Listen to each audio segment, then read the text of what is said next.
Hello, it's Aaron, and I just wanted to talk about an aspect of 9/11 no floors which I haven't covered really, which is the fact that I went in person to the restaurant called Windows on the World, which was at the top of one of the towers in the year 2000. So I just wanted to really give a testimony of what my experience was of going into the building up to the restaurant and back. So the buildings themselves, I was always kind of fascinated with because there were such weird structures. They were weirdly big and boxy. They looked like the packing boxes that a proper skyscraper would come in. They didn't look like proper buildings to me ever. They looked very weird. If you compare them to other office buildings, the exterior was very different. The metalwork hid the windows, which were very narrow and recessed, and it basically made no sense. It minimised the amount of light that was going into the structure.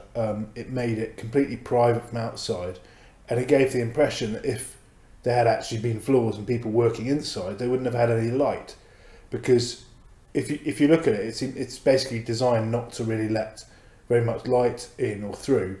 And obviously now we know exactly why that is, because it was concealing the fact that it was just a hollow box, and only when you have, say, the sun setting behind it or rising behind it, and you actually at altitude, would you be able to see clearly through the building like you can in some of the helicopter shots and some of the photos we've seen. But clearly the exterior of the building was designed to conceal what was inside, as in conceal the trick, which is that it only had a few floors. It basically only had a Skylobby floor, and then the restaurant floor at the top. And I understand there may be a ballroom floor below that. So if you look now, I'll put the graphic of the lift itself. So I walked into the building. So I booked at the restaurant. I went with a friend of mine, I think a colleague from work, as I remember. We went in. The lobby the lobby was enormous. It's enormous in terms of floor space because the outer boxes were massive, and if it had floors, then each floor was enormous. So you walk into this huge lobby that also was about 6 or 7 stories high. So the bottom 6 or 7 stories of the structure were just completely wasted for this lobby. So as soon as I walked in there, I was weirded out by that. Like, why would you build this incredibly expensive, massive, tall building and then use the bottom 6 stories for this cavernous, huge entrance lobby, which just had, like a desk, and there were as I remember, there were maybe 2 or 3 staff at a kind of reception desk. But the thing that struck me most walking into this lobby was how there was no one there. There was basically pretty much no one there. There were a few people in reception on the reception desk, but there was not a single business person or woman walking around that I saw. None. It was like completely just a big, echoey, empty space. There were a few people at reception, and then there were a few people who dealt with the tourists. So they had there was one lift with kind of velvet ropes to guide you down to the one lift that you can go into. And when you go to the lift, there was a bellman, like a lift operator, and so that also struck me as strange that there was a lift operator to take the tourists up to the top, but there was basically no sign of any other lifts in operation or any people walking around. And there were supposedly like tens of thousands of people working in the building above. So how can you have tens of thousands of... I was just thinking, how is it possible, just, statistically, to have tens of thousands of people working in the building above me, and yet here I am and looking in the lobby, and there's zero people who appear to be going in or out. It just seemed impossible, because I've worked in many offices and much smaller numbers of people, but you always see people coming in and out of the lobby. I know what a normal functioning lobby is. You've got post people coming in and out. You've got all sorts of things going on. You've got security guards and so on. Here there were like no security, no post people, no businessmen, nobody. It was just like it was just like a museum, really. It felt like a weird museum, and that's essentially what it was. I mean, it's almost like it's very similar.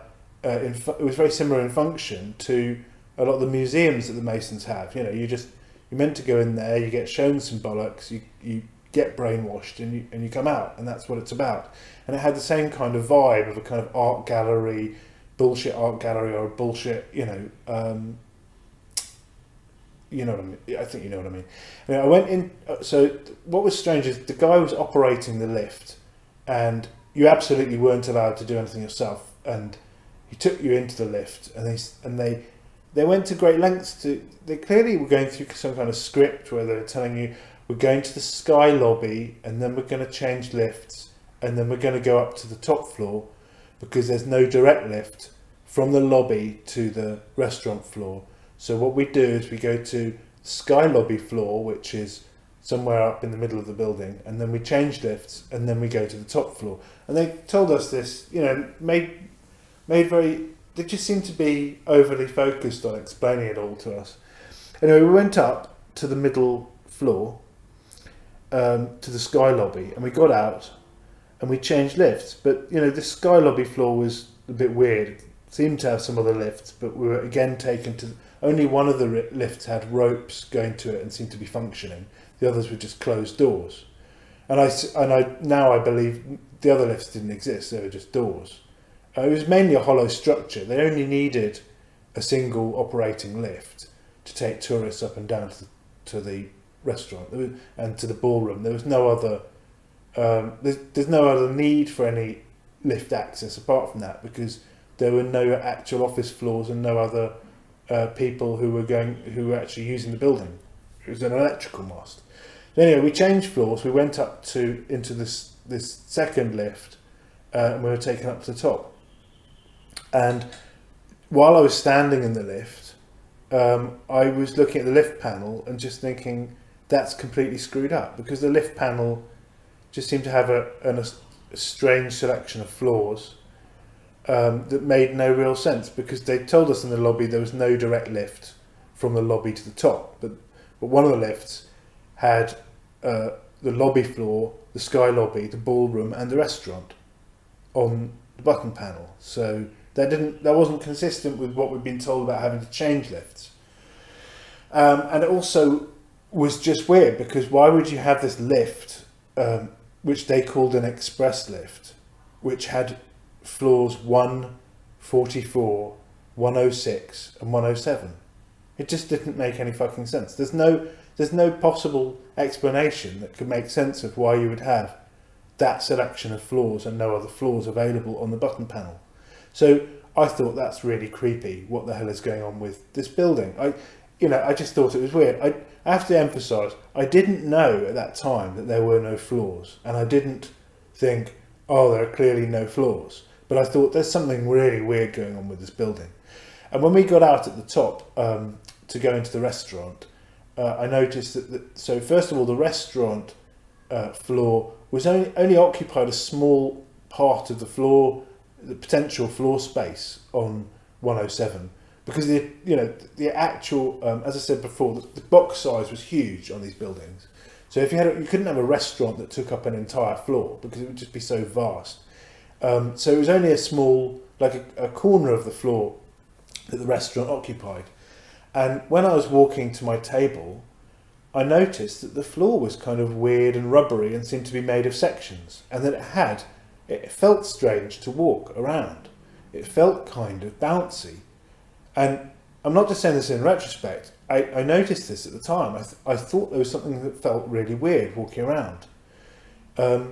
And later, when I heard all about after 9/11 and after all the stories and stuff, there were all these stories about how it had special hanging floors. So I thought maybe this is that special hanging floor design, because it felt like it had some recoil to it. I can't, like when you're walking on like a squash court or something, and you get a slight spring from the floor. That's what it felt like.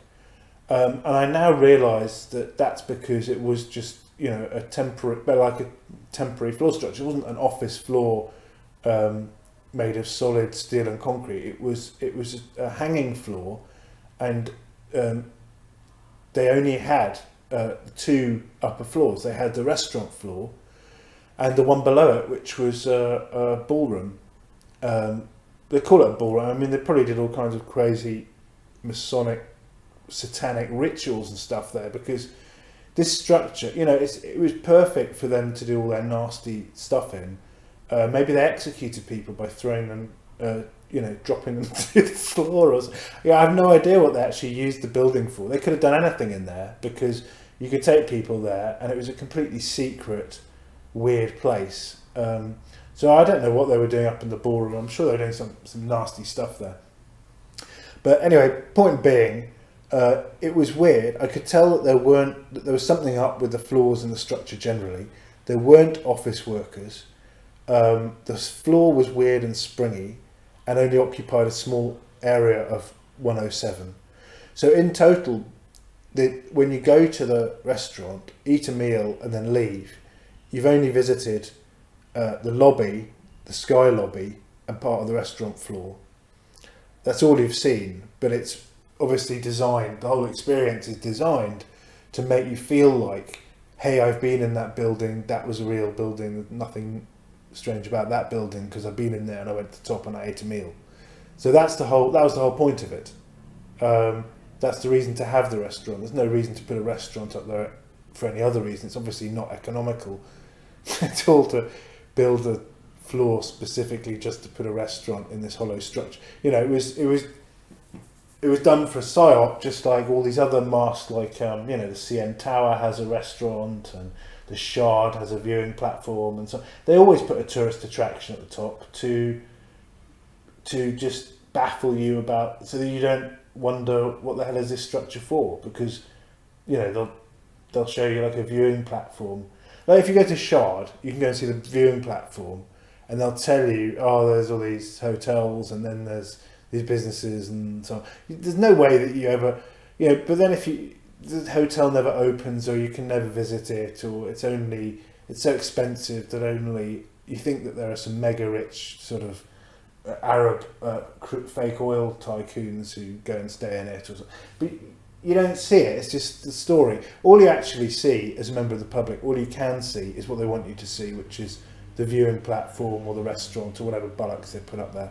Or if it's a Ferris wheel, then you see the pod. You're not going to see more than they want you to. And so I did go in there. I did think it was weird at the time. I didn't at the time. It never, this is before 9/11, before they sent the whole world into that level of stupidity and silliness and action movie kind of reality. So it didn't occur to me at the time that there weren't any physical flaws at all in the building, but it did seem to me that there was something iffy, and that they were hiding something about this structure, and there was something not right about it, because everything about it was wrong. It was too quick to build. It took only 2 years to build, so it's impossible that it could have had office floors.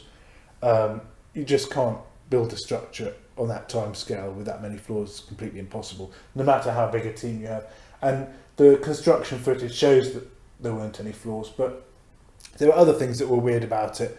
I stayed in a hotel opposite the building for I think a couple of weeks when I was there on business. So I was staying in the Millennium Hilton on the 48th floor, looking directly into the middle of the Twin Towers across the road. So I looked down and saw little ants, and I looked up, and I craned my neck to see the top. So I was looking at the middle of it. And so I'd see the lights that went on at night, and they just seemed weird. The lights that would go on and off. And now I know in retrospect that was an electronic lighting system. It was basically a rig just created to give the impression that there were office floors. There were no actual offices. You couldn't see any people. You couldn't see into any of the floors. And yet there was this lighting rig that went on. It was just a mess. Like it was just very mad of them to think, hey, we'll just basically trick everyone for They started building it in 1969, and then they demolished it in 2001. So they thought, oh, we'll just deceive everyone for 32 years, and that's not including all the stuff they had in the media and before they built the buildings, because they had to say, hey, we're adding 100 million square meters of office space or something, when already New York had too much office space, and people were saying, well, what the hell are you doing? You think you're building more office space? You'll completely destroy. There's no need for it. No one's asked for it, and you're going to wreck the economy. And then clearly they heard, backstage, oh, don't worry, it's just an electrical tower with no floors. And then it went ahead, and it didn't affect anything in terms of the office space. It didn't affect the market at all because it had no office space at all. So, yeah, so this is it. Anyway, I hope you understand that this is my own personal testimony, and it's not coloured by what I've learned since. I felt it was weird on my first visit. I thought there was something up with the building, but it took me an awfully long time to figure out exactly what it was. The fact that on 9/11 it was that building that got demolished just made me think, what the fuck? I mean, it really just made me think, well, I was right, there was something really up with that building, because I could tell that it was some kind of trickery.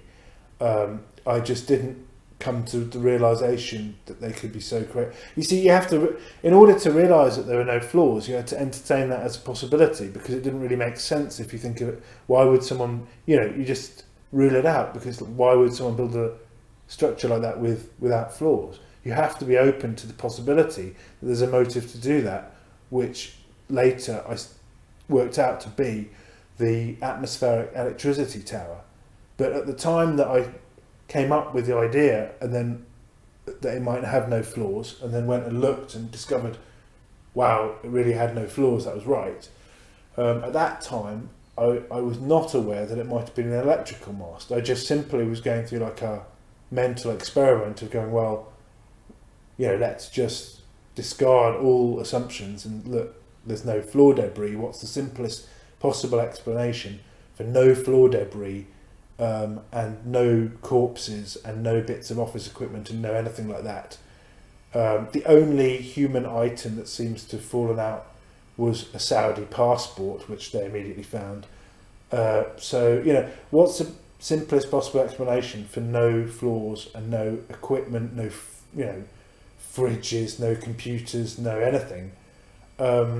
Well, the simplest explanation is there were no floors. So that's why I looked for no floors, even though I knew it made no sense to me at the time that they could build a structure with no floors. But I still decided I need to entertain that as a possibility, because it is the simplest explanation. And it turned out to be right. So they didn't want, they really worked very hard to stop anyone thinking the way that I thought about it. But anyway, they're busted. And that's my testimony. So I hope that's been of some help.